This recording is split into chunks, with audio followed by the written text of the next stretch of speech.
I'd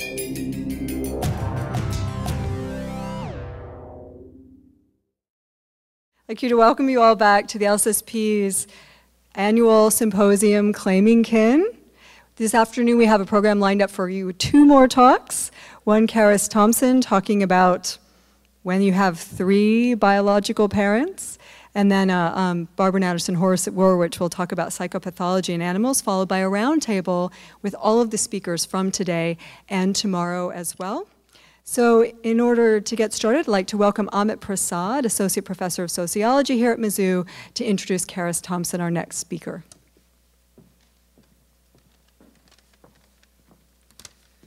Thank you, Mary, and thank you for all of you to come here. I'm very pleased to introduce our next speaker. Professor Charis Thompson is an Associate Director of Science, Technology, and Society Center and Chair of Women's and Gender Studies Department at University of California, Berkeley. Before she joined UC Berkeley, she also taught at Cornell, University of Illinois, and Harvard. Charis's work, particularly her studies of infertility clinics and stem cell research, has been very influential. It has offered very useful analytical and methodological tools for social studies of science, and indeed, in making us rethink what is at stake in these biomedical practices.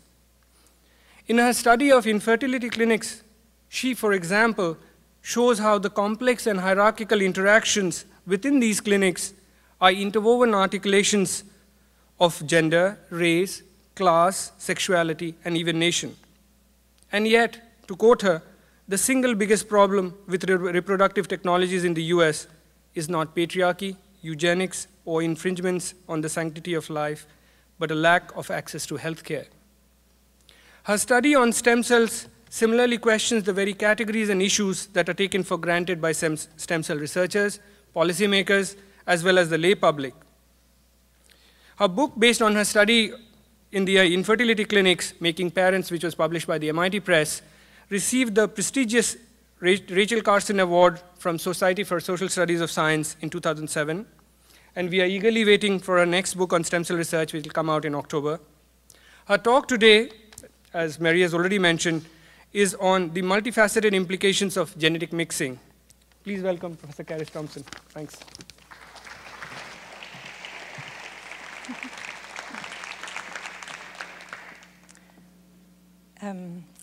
I think I'm actually talking into this microphone. Good afternoon, and thank you very much for coming back. I'm just going to find a place where I can stand away from the lights. Maybe I'll go in the corner. They're just in my eyes a bit. There we go. Okay, that's lovely.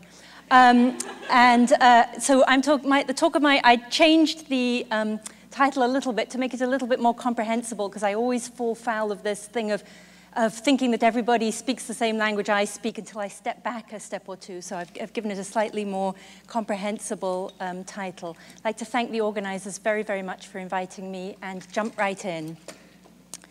Okay.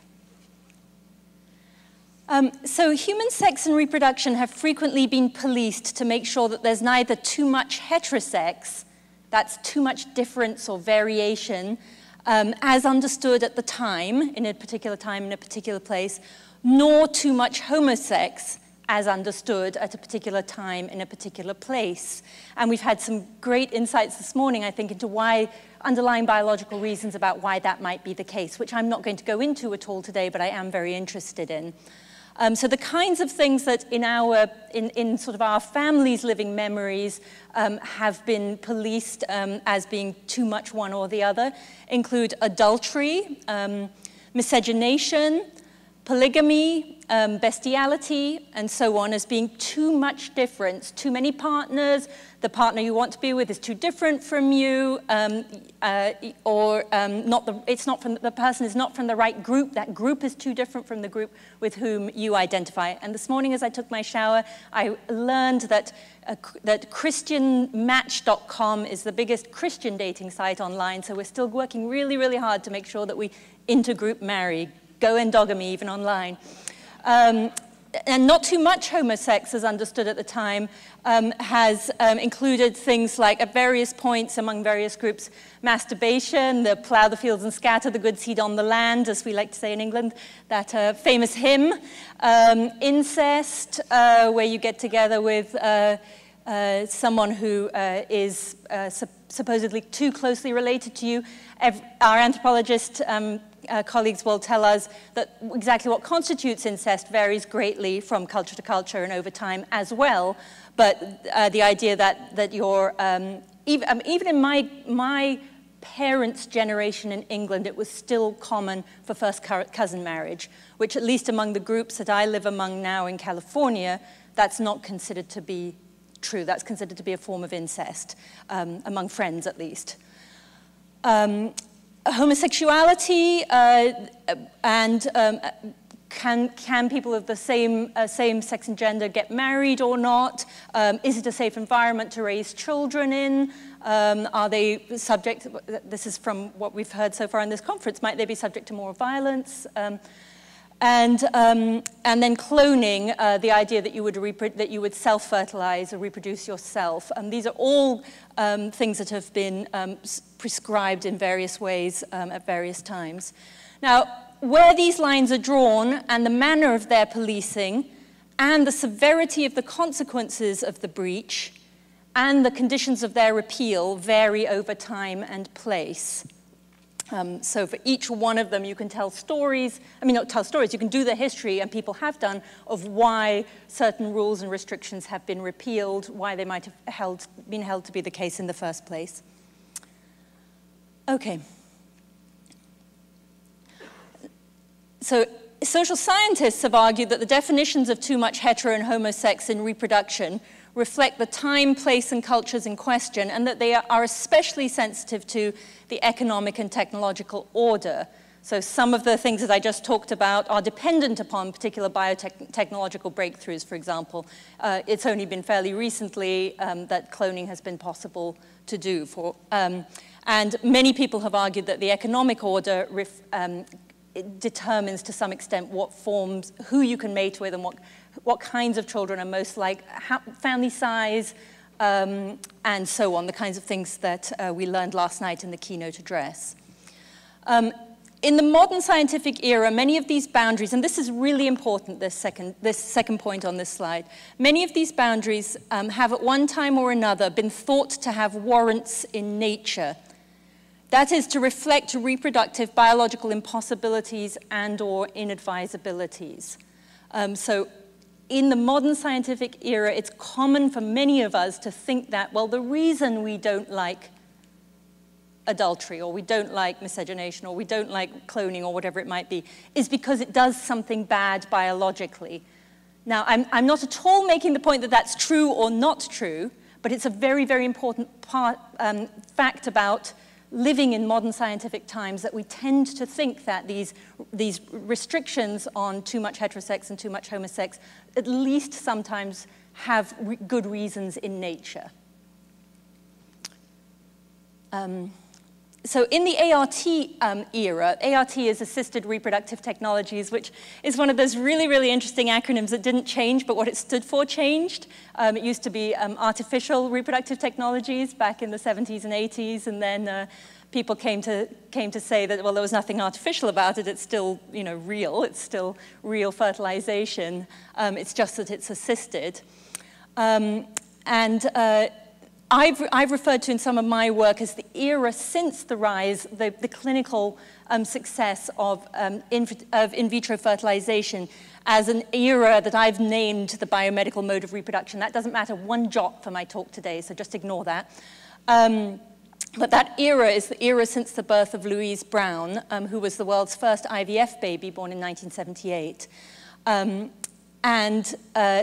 This era since the advent of IVF is incredibly important scientifically, because IVF has become a really, really powerful technological platform for all kinds of other regenerative and reproductive sciences.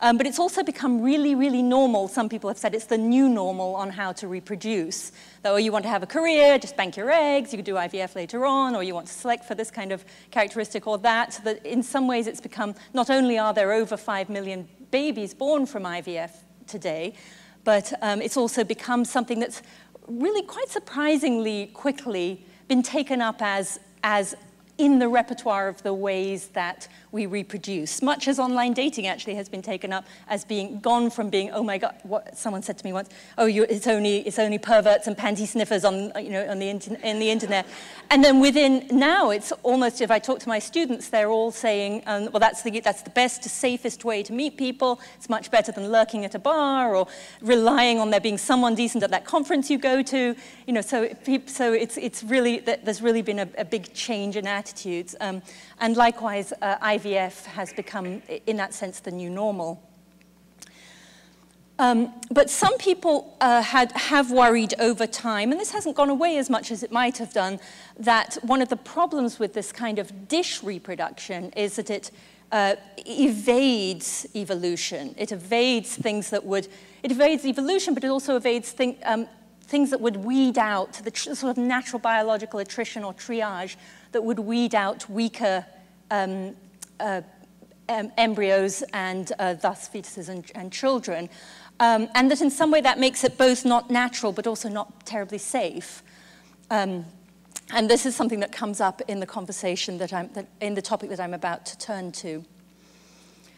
In this category, reproductive cloning and third-party reproduction have been relatively stably seen as too much homosex that you can do in the lab, but you probably shouldn't do.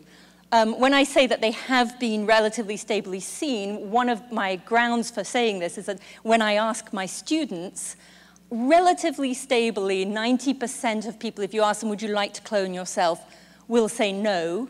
And relatively stably, about 10% would love to, for one reason or another. And that's another topic, but there are a range of reasons why people are interested in doing that, and a range of reasons why people are not interested in doing it. Some of them are personal level, sort of what you might call, I'd love to have a mini me, and some of them are, I come from a group who suffered genocidal attrition of the group a generation ago or whatever. So there are a range of reasons why people say this, but.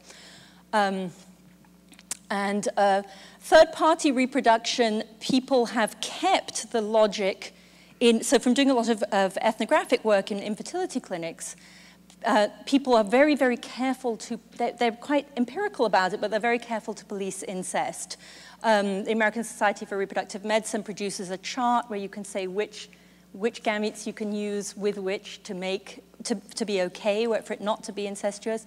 But if people, for example, use a donor egg from their sister, they'll do a lot of talking to talk about why their male partner isn't in an affair with their sister, for example. Or they'll do a lot of, if they're getting a donor egg from someone unrelated, they'll do a lot of talking about how dogs look like their owners after a while, that there are these things that happen whereby resemblance occurs from the maternal environment. So people naturalize it and normalize it, but they also do their own, making it okay emotionally, of boundary policing, suggesting that that's something that relatively stably is still not okay.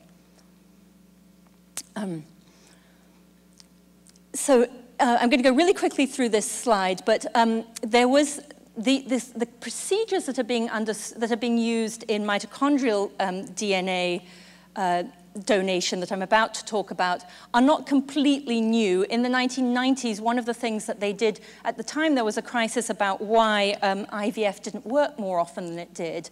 And age was found to be a really big predictor in men to some extent, massively in women. So you could really improve the rates of implantation of successful pregnancy if you used a donor oocyte from a younger woman. And somebody did the experiment to show that if you took the nucleus from a woman's egg and put it in the cytoplasm of a younger woman, you could similarly rejuvenate that egg. Anyway, just moving on from there. So a huge social theme around the era of assisted reproductive technologies is the theme about how parentage has been multiplied and confused. So we get a proliferation of people playing biological and social roles and all kinds of ways to try to sort those out. And often, especially in America, but in many countries, the ways that these come to light are through legal cases. Somebody has a donor egg, a donor sperm, the commissioning couple, the intended parents, get divorced. Does the father of the commissioning couple owe child support to the woman who then receives the babies when they're born? You know, so a lot of these cases come out around 5 potential parents, and then the guy is arguing, I want nothing to do with this, and look, genetically you can prove I haven't been the social father, I'm not genetically the father, it's just my name on a contract, and I loved her 9 months ago, but hey. So some of the things come to light in this way. There have been examples too where people have gone to the media because something unpleasant has happened. So there was a case in the Netherlands where a woman there was a mix-up in the IVF lab, and she got an embryo from a different ethno-racial group and one from her own case, and she gave birth to 2 racially distinct children. Now we do see twins like this who are socially classified as different races being born quote unquote naturally. But in this case, she was accused of being adulterous. People in the street were calling out to her, you have 2 different race children in your stroller, you must have slept with 2 men in the cycle, you are a whore. And so she went to say this was a mistake of the clinic, this wasn't anything I did. And so there are different ways that these stories come out, but they come out in these incredibly rich stories that themselves say a lot about kinship, of ways of claiming kin, and so on, and often have these very redemptive sides, but I love him anyway, or I love both these twins, they're both mine, and I intend, So they often have these very affinal kin-claiming qualities to them as well. The stories that can be lovely. But up until recently, it was still the case that 2 heterosexual biological parents remained the rule at the level of the gametes. Only 1 egg and 1 sperm were to make the embryo. Whoever was giving the embryo, giving the egg, giving the sperm, whoever was gestating, whoever the raising parents were, that the egg and the sperm just came 1 each from 1 person. Okay. Now, mitochondrial DNA, the possibility of mitochondrial donation has been around for a while, but the idea of it is to prevent the transmission from mother to child. So the mitochondrial DNA is transmitted through the female line, through the maternal line, to prevent the transmission of debilitating mitochondrial disorders. There are several quite obscure disorders, but a lot of them have to do with muscle tone, with eyes, and with hearing. And the idea is that if you can keep the nucleus, if you can keep the genetic DNA of the mother and the genetic DNA from the father, but replace the damaged mitochondrial DNA by using that from a donor, you might be able to overcome not all problems with. Not all mitochondrial disease is to do with the mitochondrial DNA, because a lot of it's interactive between the nuclear DNA and the mitochondrial DNA. But also, I'm told, I'm just talking about what doctors that I have worked with and talked with have told me, so please correct me if I'm incorrect on these details.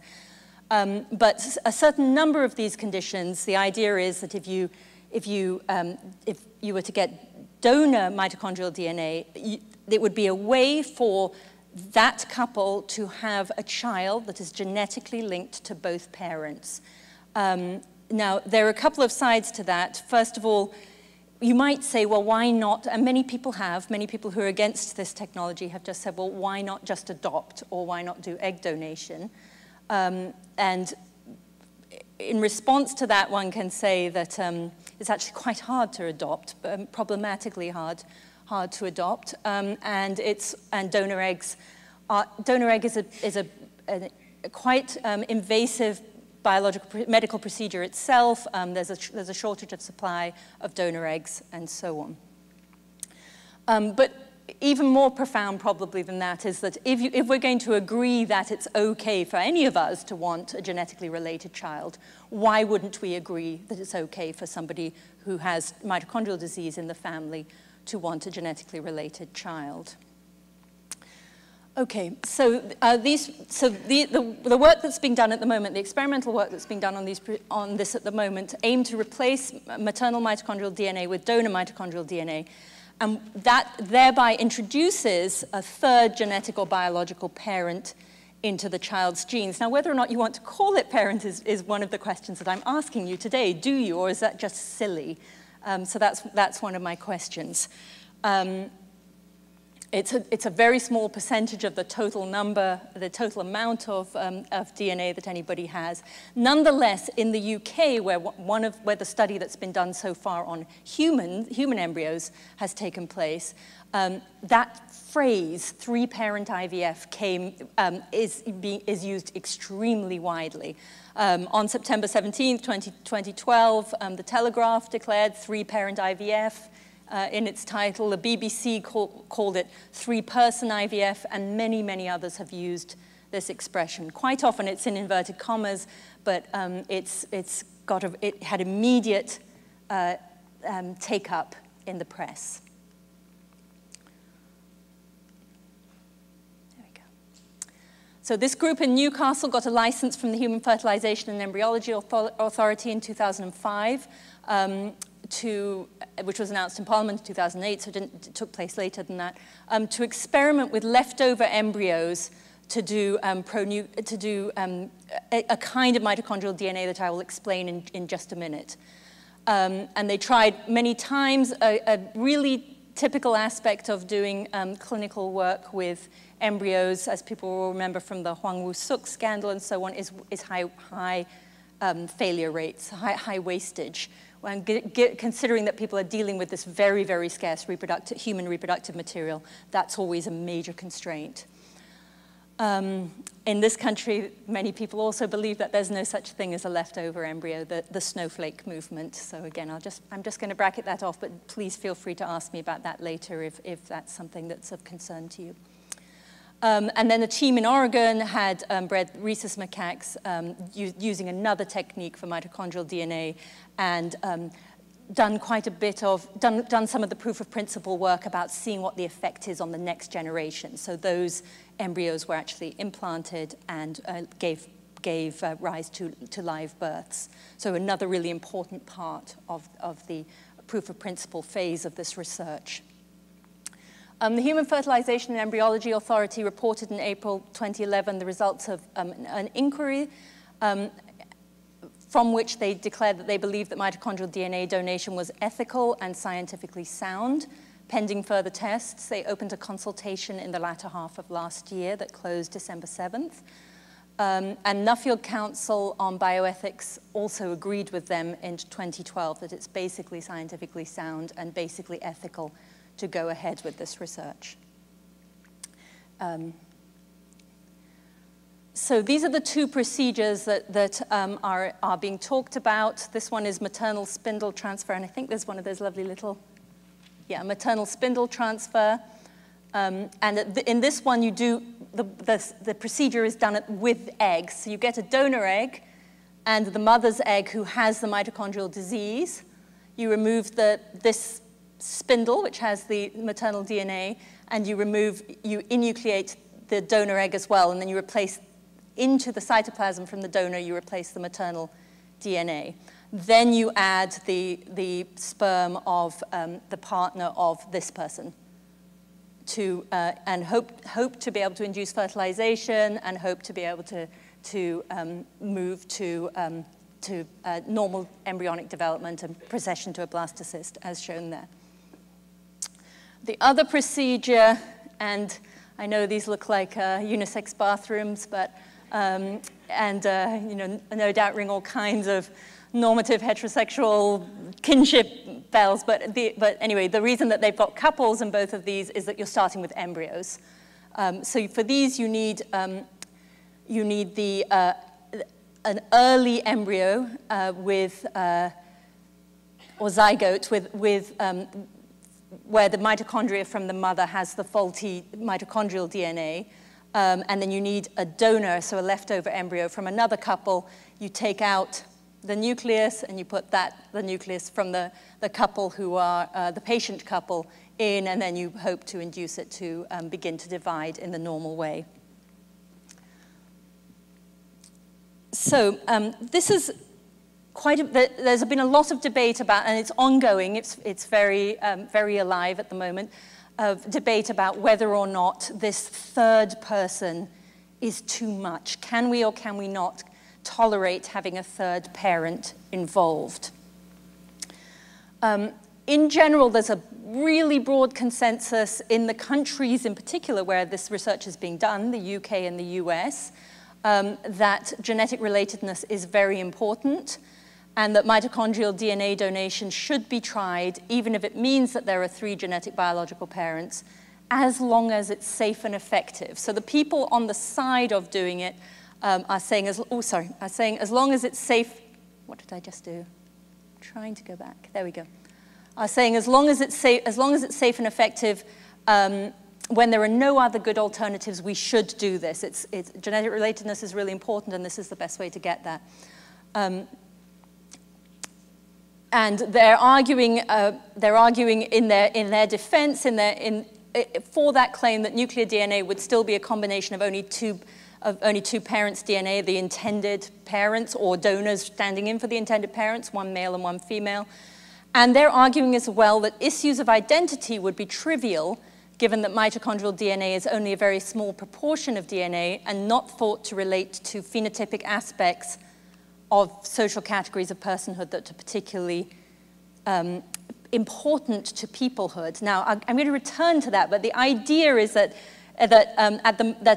people think that insofar as it might change kind of how you are or how you look, whether you seem familiar or seem part of a kinship group, that it doesn't affect that. So, okay, moving on. Now, the people who are arguing that it's too much heterosex, that we can't have this third person involved, are making a couple of other arguments, and they're arguing that it's crossing that line that we've kind of stayed behind for humans to date of having 2 gametes, one from a male and one from a female, as being the limit to what can be in a single human embryo. So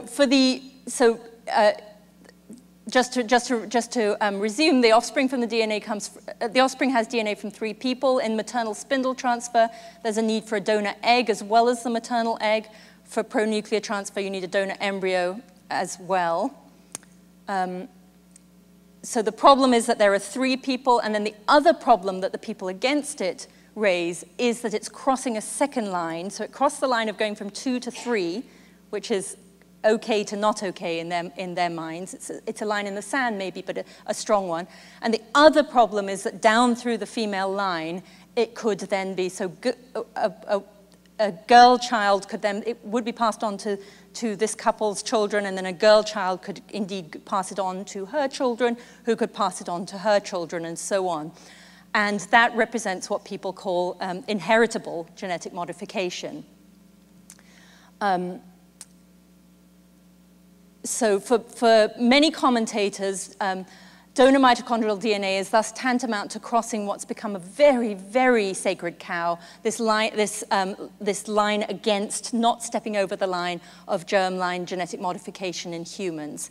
And many countries, as pointed out in this article cited here, already have bans on procedures that involve genetic modification that's inheritable.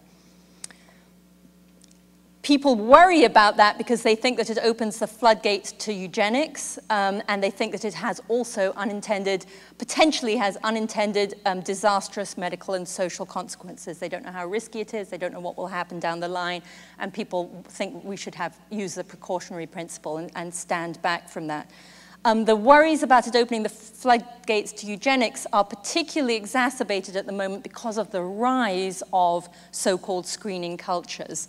And the more studies that are done, the more we see that if offered screening, people will do it, and if offered screening for and so-called therapeutic abortion for really quite trivial things, such as an extra digit on a child with an extra finger on a hand. People will do it at quite high levels of uptake. And so this kind of general distrust of how will we know as a society when to say no. So in a moment where we're really ramping up the pressures to enhance ourselves, to select our offspring and so on, how will we be able to control this inexorable push down that line?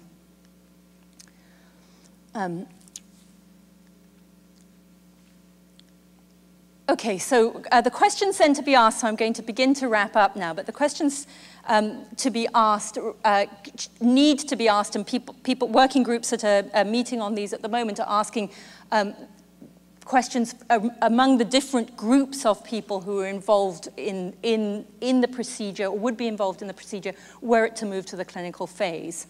So one of those groups is the mitochondrial DNA donor herself. And the questions, and some of these questions overlap. Some of these questions are the same for all the groups. They're the same for the patient couple. They're the same for the mitochondrial donor. And they're the same for the resulting offspring. And some of them are distinct between them. But would a donor of mitochondrial DNA, a donor of an embryo or an egg, have any kind of parental rights under any circumstances?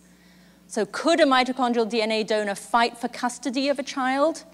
For example, if the nuclear DNA parents had died, or in the advent of a child being removed by the state from the nuclear DNA parents, are there any cases where they might be forced to, or allowed to, depending on what the circumstances were, take on any kind of custodial or parental rights? Would the mitochondrial DNA donor have any responsibilities? So would they have any rights? Would they have any responsibilities? Might they ever be asked to pay child support? Now, you might say that's ridiculous, but seeing what we've seen in other assisted reproductive technology cases, it's not perhaps as ridiculous as it seems, although since about 1993 or 4, the preponderance of cases have gone toward recognizing responsibility from the so-called intended parents, so those people who contract with the clinic in question to be the parents, whether or not they provide the gametes, whether or not they gestate the child.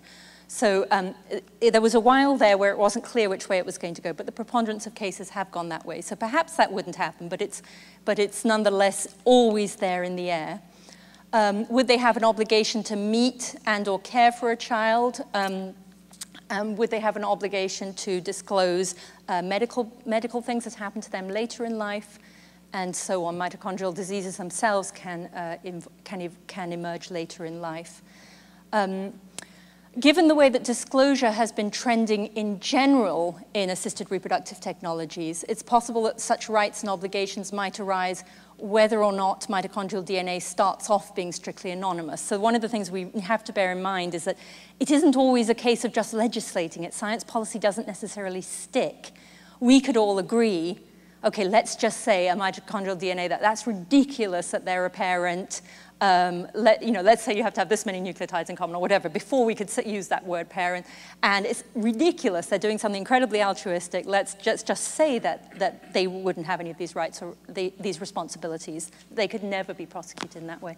But as we've seen in other cases, the rise of donor-conceived children and movements around them has taken on its own dynamic, and people really have come to, in some cultures, some people have come to be extremely invested in finding those people who they haven't been socially raised by, but with whom they share this biological inheritance, this genetic inheritance. They want to know things about their proclivities, they want to know things about their medical history, and the movement itself has taken over, so it's become the case that we are moving toward full disclosure.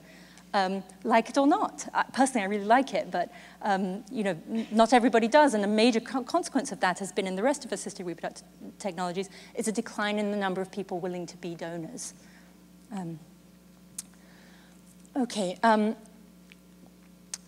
The rights and obligations of the mitochondrial DNA donor-conceived child. So the child, and again, assisted reproductive technologies have tended not to go the way, so adoption really focuses on the rights of the child.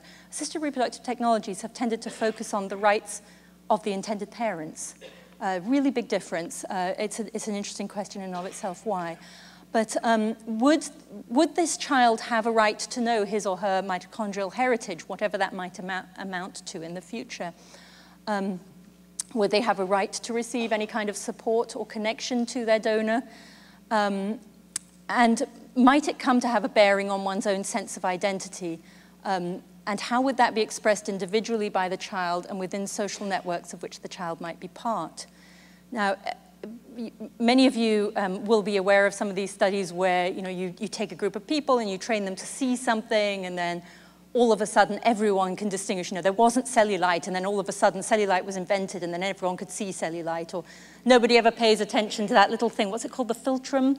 That thing at the top of the lips there, but underneath the nose. But then if you go in a drawing class where you're drawing 15 philtrums to see, philtrums to see, well, then you can't look at anybody without looking at the shape of their philtrum from then on.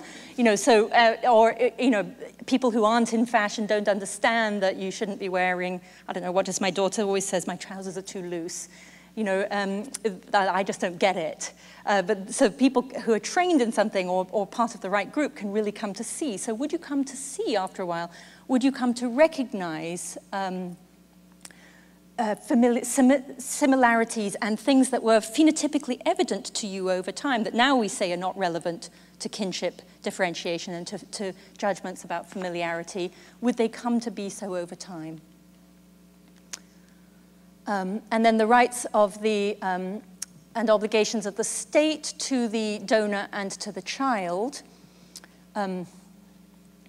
So would a donor have a preferential right to foster or to adopt a donor-conceived child should the nuclear DNA parents no longer be able to?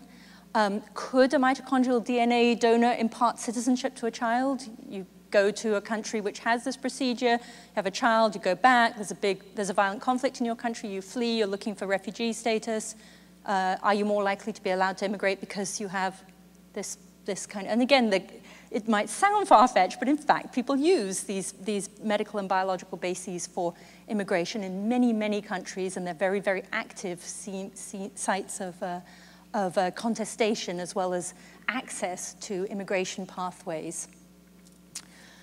Could you inherit from your donor if the latter died intestate and without heirs?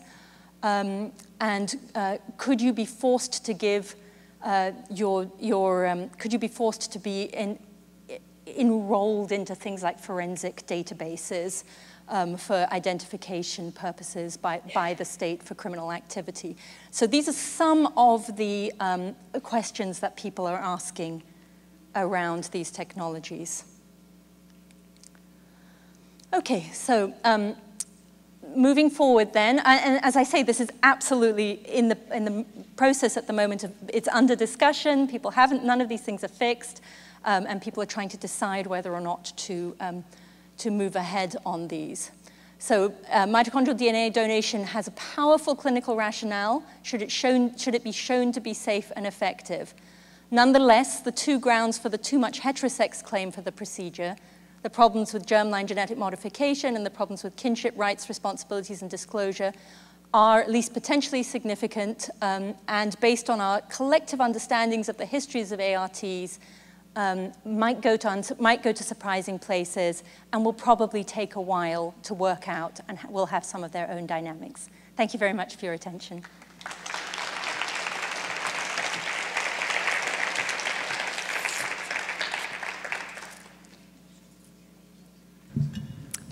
We have plenty of time for questions if anyone would like to ask one.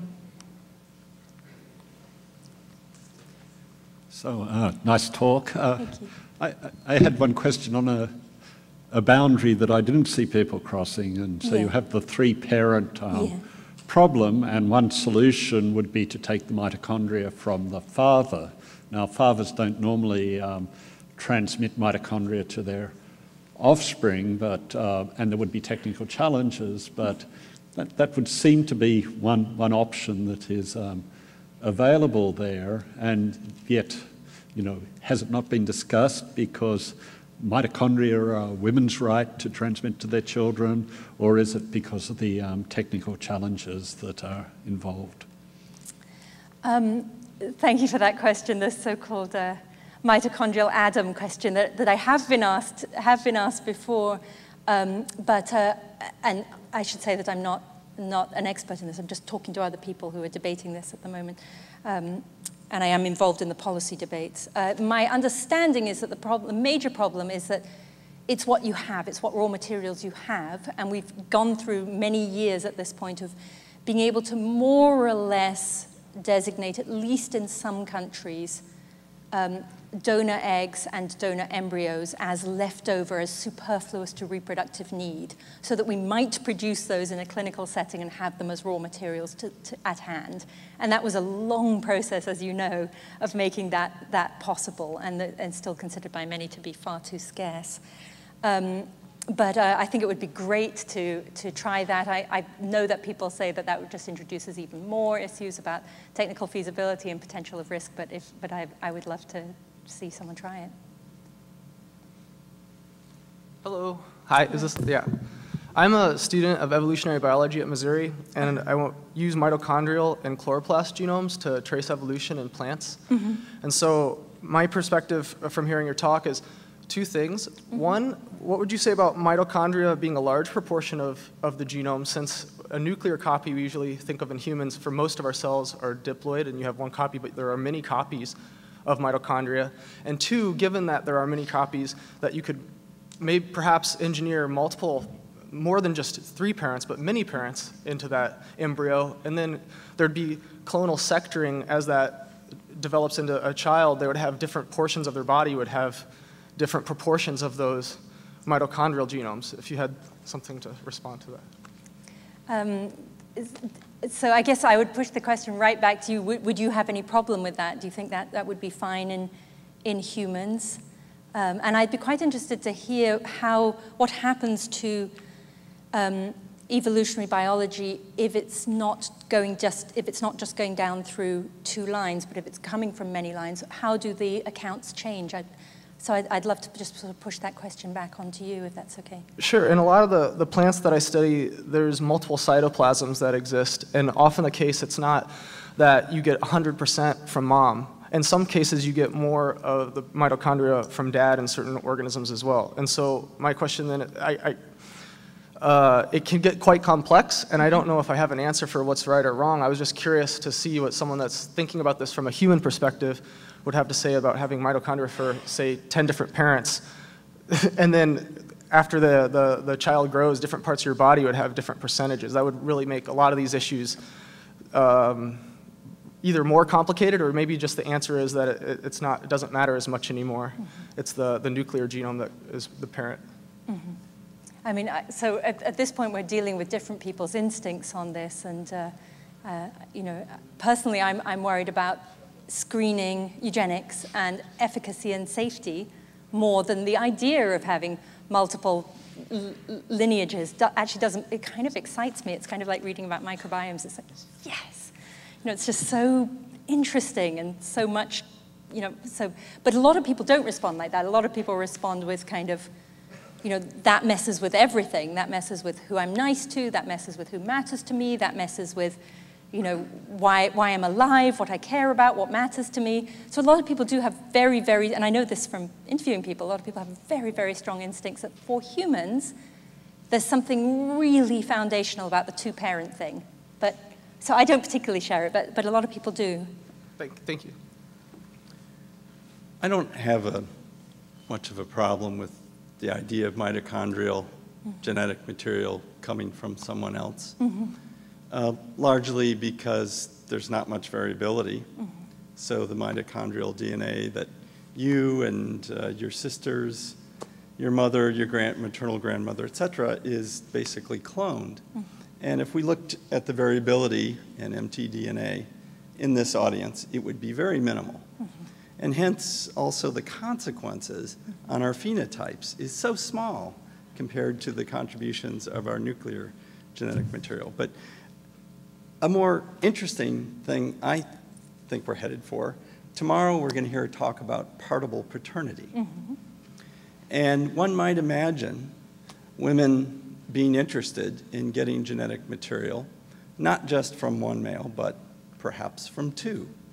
maybe they even have an emotional romantic attachment to two males and thereby have sort of a social basis for their interest in having genetic contributions from both of them. They have a problem because their egg doesn't like that idea and won't accept a sperm from one and a sperm from the other. It shuts the door very rapidly after admitting the nucleus from one sperm in. But now do imagine a situation in which we develop the technologies in which you were able to take some chromosomes from one male, one father, and some chromosomes from another, and hence have genuinely multiple paternity. You like it? I mean, that's the question I asked this morning. You know, once we can genetically engineer, do we like it or don't we, and does it mess with our evolutionary theory? I mean, it's, you know, I'm not theoretically invested in selection from, you know, down two lineages, but I personally think it sounds just fine. I wouldn't have the slightest idea how to begin to select, but it doesn't in principle bother me. But I think that, you know, it would change evolution, I think. Would change, you know, if we were always reproducing like that, it would change what we were, you know, what was being selected for and how that related to reproduction and pair bonding.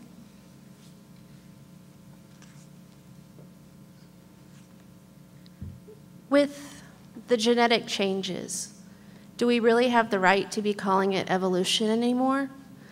Because it's man who's making these changes. It's not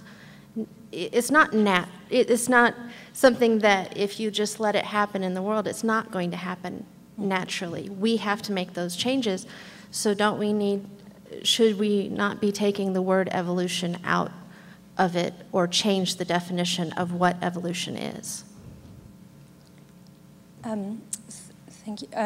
So I think a lot of people do worry about whether or not certain things are natural, and even people who are very subtle about what natural means, you know, very willing to admit that things have been, you know, technologically adjusted and changed and so on and so forth for a very, very long time.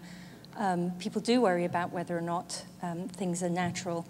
I mean, you know, my understanding of evolution from the days when I was still a biologist is that it would go on whatever, but exactly how we theorize what would go on if we're in the business of manipulating, maybe, you know, by tiny bits with mitochondrial DNA, or by much larger bits by splicing and, you know, picking who we're getting the different, you know, picking a bunch of partners to get different bits of male chromosomes from. I mean, still some phenotypes are going to be more selected for than others, and that's going to have an impact on differential survival rates. But exactly how that would work, or how one might begin to theorize it, and whether or not that means we should just drop the word evolution altogether because it wouldn't work, I just don't know. Thank you for your question. Thanks for that. You touched on so many potential implications of this three-parent technique should it become viable. One I found particularly fascinating and directly relevant to the theme of the symposium, as I understand it, was the question you just touched on. I don't think it was even on the slide. What if at some point, at some future point, information transmitted through this mitochondrial DNA becomes relevant to how we define kinship? And it's, you know, it's not now, and Mark's question suggested why that might not be, but I found that very intriguing, and I wonder if you might be willing to speculate a little bit about what kinds of discoveries might be possible that would make it more relevant to kinship definitions. I mean, the limit of my speculation really is, you could do much more than I, but is based on what I've seen happening over 20, 30 years in other assisted reproductive technologies, where certain social things tend to happen, where people do want to know about biological and genetic relatedness. So that's been kind of the limit to, and they are bringing in and expanding their sense of kinship around wanting to know anonymous donors and finding that relationship of anonymity breaking down, not being possible to sustain.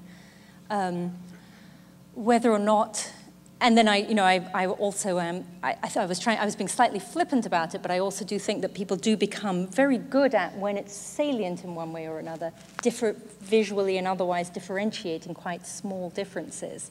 So it seems to me possible that things could manifest in ways that people would recognize kin across, that donors have in common that, possibly they couldn't, but possibly they could. But certainly the idea that you might, would you, on your family tree that shows that you're descended from, if you're the ancestor of this donor came on, owned this country house or whatever, can you say you're a lord? Or, these things that people do with ancestry that are meaningful to them in one way or another, would you be just as justified in doing that as you would be in doing, I tend to doubt that, but again, I don't know. It seems to me that people will take on, both metaphorically and less metaphorically, proliferations of kinship roles. And so I actually have no idea. Sorry to be. I'm curious if you have any thoughts about how this new technique, if it were to come into play heavily, might affect the sort of economic or financial aspects of IVF and things like that, because I suppose we already have sort of economic or financial issues raised by having 3 people involved in sort of the transaction of reproduction here, where 2 people are paying for this sort of service, and there's a third party who either is being paid for their donation or possibly volunteering that donation, and whether this the new mitochondrial donation type thing might have any different implications than what we currently see in that. Thank you for your question.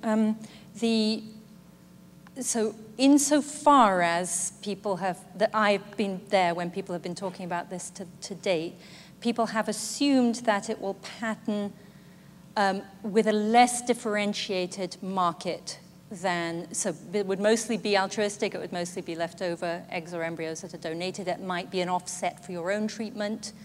If you have blocked fallopian tubes and you give excess eggs to a couple for this treatment, you might get a cut price for your own treatment, for example. That's one model that quite a few countries have tried. But the incredibly stratified market that we have in donor eggs, especially in this country, because it's A, unregulated, and B, it's one of the countries where it's very, there's a great belief in meritocracy and a great belief in that there's an underlying genetic basis to one's social position. There's an incredible stratification depending on, actually, within clinics, so people will pay more for people with the right looks, the right SAT scores, the right ethno-racial matching, and the right musicality and things like that. Within clinics, they tend to, for example, one clinic I've worked with has gold standard donors. So if you've been known fertile, if your egg has given rise to a successful pregnancy before, and you're prepared to keep working with the program, and you evidence the right affect, so you behave in the right way, that yes, of course, I'm paid for my labor, but my tissue is alienable, that's her egg now, it's their baby. If you behave in the right way, you've had a successful pregnancy, you get called a gold donor, and then you get presents, and you get more money, but you also get treated better.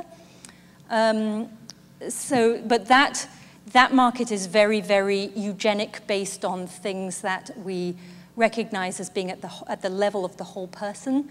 And as far as I know, there's no reason whatsoever to think that a mitochondrial, and what you just said really reinforces this, that from one mitochondrial DNA donor to another would give us any reason to go down that road, to differentiate in that way. So it's much more likely, I think, to be an offset against your own treatment, to be a purely altruistic donation, or to be something that would have a flat fee.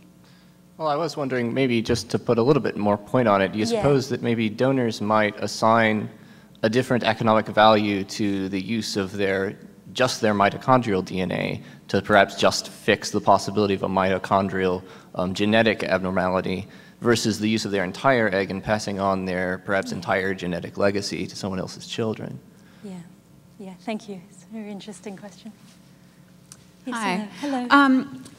So going to sort of what he said about the economic costs of in vitro and ART, I think we assume that anybody who chooses to or needs to do that, it's because the alternative is not working for them, right? So I don't know if you know very much about the restrictions on going that route using IVF, if people are screened for having to need to do this in order to have children, or if people can elect to do this. I'm thinking about like same-sex couples, I guess it would be women then, who now don't have to choose who is biologically related to their child. If both of the women can then contribute some sort of DNA and then have a male contribute. And so I'm wondering if there would be restrictions on those couples, because there are, I guess, the likelihood of a disease, a mitochondrial disease or something like that is less, and so there's not that need. But if you can maybe talk about that. Yeah, I mean, certainly the idea that you might use mitochondria, that you might have the cytoplasm from one woman and the nucleus from another, so as to be biologically and to some extent genetically related to both mothers in lesbian couples, has been talked about as a way to bring both mothers in. And as I'm sure you know, several lesbian couples have one person provides the egg and the other gestates it, to have at least a blood and a fetal maternal interaction over the 9 months biological relationship to the ensuing child, so that both partners have a claim on that. Depending on different countries have different restrictions on different technologies. I should say that this is not clinical yet. This has not been done in humans. It's just gone through the procedure of proof of principle with the human case using donor eggs and proving that you can get a development of an embryo to blastocyst. But the offspring is only in non-human primates so far, been shown in non-human primates so far, at least to my knowledge. But the kinds of things that people, so typically donors are screened for eugenic things. They're screened for down several, infectious diseases, especially sperm. They're screened for psychiatric disorders. They're screened for serious birth defects and various other kinds of medical histories. They tend to, in many countries, they're screened for family formation. So in some countries, you have to be married. There's usually a definition of infertility that you have to meet, especially if the treatment is paid for by the state because of limited resources. In some places, you can be single. In some places, you can be, gay men have access to surrogates. In some places, you can be a lesbian and use donor sperm. Some places, there's don't ask, don't tell. You just don't say, and you can use the procedure. So there is a variety, but they not surprisingly, they follow distinct. So they're looking for really high fertility. They're looking for people for whom the economic benefit, when they're looking for egg donors, for example, is significant, so as to keep them in the program. And they're looking for people who meet. So they really like people who are temporarily low income. That's like so that's like the sweet point. For when you're looking for recruiting donors. So people who are starving students but in an Ivy League university or go to Mizzou or whatever, those are the ones that they want. Everybody wants those eggs because that person really could use. So in one of my classes I taught when I was still teaching at Harvard, one of my students was going through egg donation over the course of the semester and writing about it while she was going through it and paying for her entire fees for the semester while going through it. Although, in her case, she had imposter syndrome, so she was really worried that she wasn't quite as good as she should be being at Harvard, and she was really, really worried that she wouldn't be chosen. And when she was chosen, the day that she was chosen, the whole class was so happy. And it was a sort of seduction thing. It became this soap opera that everybody became very, anyway, sorry, I'm really going off down a tangent here. But there are different logics at play in the different cases, but that's the sweet spot in that case. Mitochondrial DNA, though, I do think is more likely to stick within this more muted clinical setting would be my guess around excess. This is something that you need, something that you need to have rather than something that you would elect. Oh, would it be? I don't. Yeah, would it become the new normal? I don't think that there's enough. It's really just to get to. It's a little bit like PGD. No one in their pre-implantation genetic diagnosis. Mm-hmm. At least we used to say no one in their right minds would do it unless they were threatened with a serious illness for their child. Although there's some evidence that may be shifting. So. Okay. Thank you. Thank you. Thanks very much, Charis. Let's all thank the speaker for questions. Thank you.